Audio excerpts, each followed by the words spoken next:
Good morning mga kamaster. So ayun mga kamaster, lilinis kami ng balat. Yung sinisid namin kagabi. Lumabas na si Boss Amo manager. Kasi mangot yung mukha ni Boss Amo.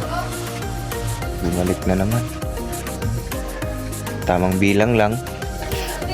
Kasi isang styrofoam yan mga kamaster.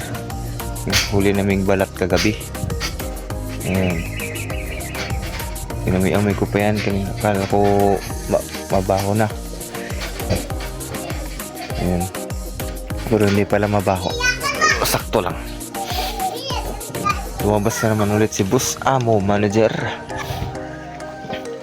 Para titingin sa mga tao niyang naghihiwa ng balat.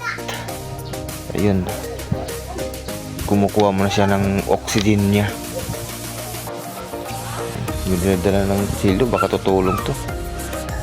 Mas huwag ka nang tumulong Boss Amo manager, mahirapan ka lang sa kalisod. Doon ka na. Gusto niya talagang tumulong mga kamaster. Buhat niya pa yung langganang tartin, yung tawagin dito sa amin. Yung mga kamaster, hiwa-hiwa lang. Mag-ingat sa kamay, baka masali pag-hiwa. Yung mga kamaster, hiwa lang, tinatanggalan ng ngipin. Hiniwa sa gitna para tanggalin yung mga bituka niya.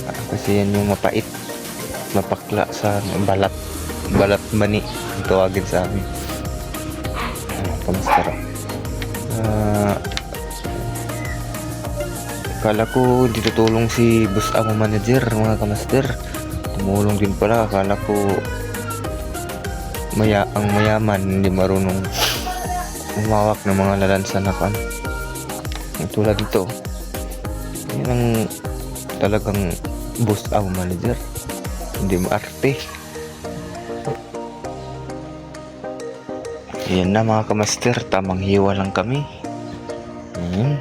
Si Boss manager naglilinis na din siya ng hiniwa niyang balat. So ayun, anong oras na pala nito? Nagsimula kami alas 6 ng umaga. Tapos itong oras na to mga alas 7, alas 8 to. Tapos kami mga alas 9 o ay mga alas 10 or alas 11. Tapos kami kasi